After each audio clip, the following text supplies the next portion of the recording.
अस्सलामुअलैकुम everyone, welcome back to my YouTube channel.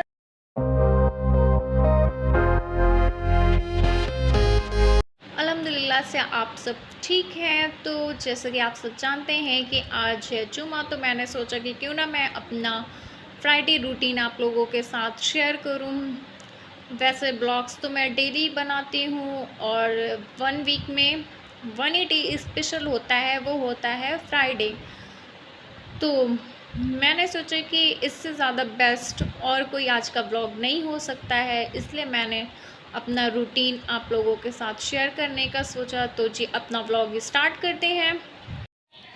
तो जी मैं नमाज़ पढ़ने के बाद, फ़जर की नमाज़ पढ़ने के बाद, आज फ्राइडे था तो मैं पहले पढ़ती हूँ सूरह काफ़, क्योंकि फ्राइडे वाले दिन सूरह काफ़ पढ़ना बहुत ही ज़्यादा ज़रूरी होता है और इसलिए मैं पढ़ती हूँ सूरह काफ़। और मेरे ख़्याल से सभी को सूरह काफ़ पढ़ना चाहिए फ्राइडे वाले दिन। वैसे तो रेगुलर मैं फ़जर की नमाज़ के बाद यासीन पढ़ती हूँ, लेकिन आज मैंने पहले पढ़ा सूरह काफ़। और फिर आज जुमा था तो मैंने सोचा कि सूरह जुमा भी पढ़ते हैं। फिर सूरह काफ़ पढ़ने के बाद मैं पढ़ती हूँ सूरह जुमा। अब जाहिर सी बात है, जब जुमा है तो फिर सूरह जुमा तो पढ़ना ही होगा।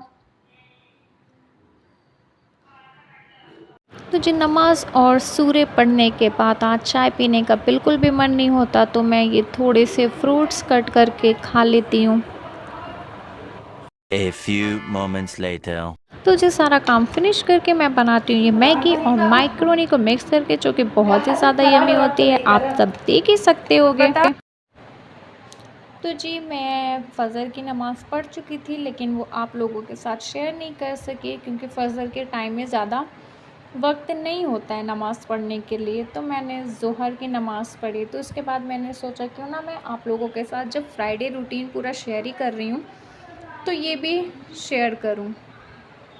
3,000 years later. मैं फिर ज़ोहर की नमाज़ पढ़ने के बाद सो जाती हूँ। फिर सो के उठती हूँ तो बनाती हूँ चाय और मंगवाती हूँ ये समोसा। फिर मैं अपना चाय और समोसा एंजॉय कर उसके बाद मुझे पता चलता है कि किसी के यहाँ हकीकत सेरेमनी है, तो वहाँ से आया है इनविटेशन कार्ड। तो वहाँ मैं तो नहीं जाऊँगी, वहाँ जाने के लिए मेरी मम्मी रेडी होती हैं। फिर ये रहा उनका सूट, जो कि दुपट्टा उनका बहुत ही ज़्यादा प्यारा है, आप सब देख सकते हो इसमें कितने अच्छे से पूरे दुपट्टे में वर्क हुआ है। और ये रहती है उनकी कुर्ती।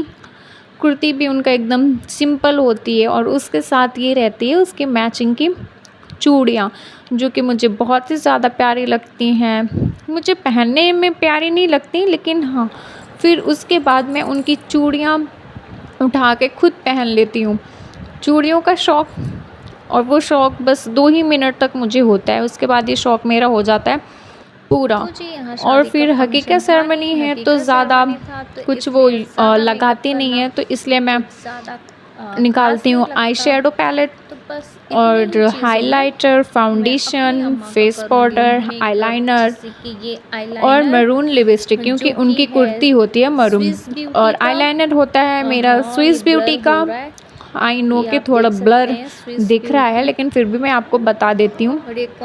और फेस पाउडर भी मैं स्विस ब्यूटी का ही लगाती हूँ। फिर उसके बाद फाउंडेशन मेबेलिन का फिट मी 128 शेड का लगाती हूँ। और मैं सिर्फ ये 2 ब्रश यूज़ करती हूँ, एक ब्लश के लिए और एक आई शेडो के लिए। और ये होती है लैक्मे की 925 लिपस्टिक, जिसका शेड होता है बिल्कुल ही सादा मरून, क्योंकि आज उनकी कुर्ती मरून होती है। फिर उसके बाद ये हाइलाइटर और ब्लश का मिक्स पैलेट होता है स्विस ब्यूटी का। फिर उसके बाद होता है आई शेडो पैलेट हेली रोडा का। और फिर मैं भूल जाती हूँ कि उनके ये कंगन भी होते हैं, तो का माशाल्लाह कितनी प्यारी लग रही थी। उनके लिए माशाल्लाह ज़रूर कमेंट करें। फिर उसके बाद ये थोड़ी सी सब्जी और पूड़ी मैं खाती हूँ रात में। और फिर उसके बाद अम्मी आ जाती हैं मेरी। फिर मैं ये लेती हूँ 1 कप दूध, क्योंकि मैंने सोचा था कि अम्मी नहीं रहेंगे तो मुझे ये नहीं लेना पड़ेगा, लेकिन ये मुझे लेना ही पड़ता है उनके आगे। उम्मीद करती हूँ कि आप लोगों को मेरा ये ब्लॉग अच्छा लगा होगा। अगर अच्छा लगा हो तो लाइक, शेयर और मेरे चैनल को सब्सक्राइब करें और मुझे कमेंट करके ये ज़रूर बताएं कि मेरा रूटीन आप लोगों को कैसा लगा और आप अपने रूटीन में क्या क्या करते हो वो भी कमेंट करके बताएं। इसी के साथ मैं अपने व्लॉग यहीं ख़त्म करती हूँ और आप अपना बहुत बहुत ख्याल रखें। अपनी दुआओं में मुझे और मेरी फैमिली को हमेशा याद रखें। अल्लाह हाफ़िज़।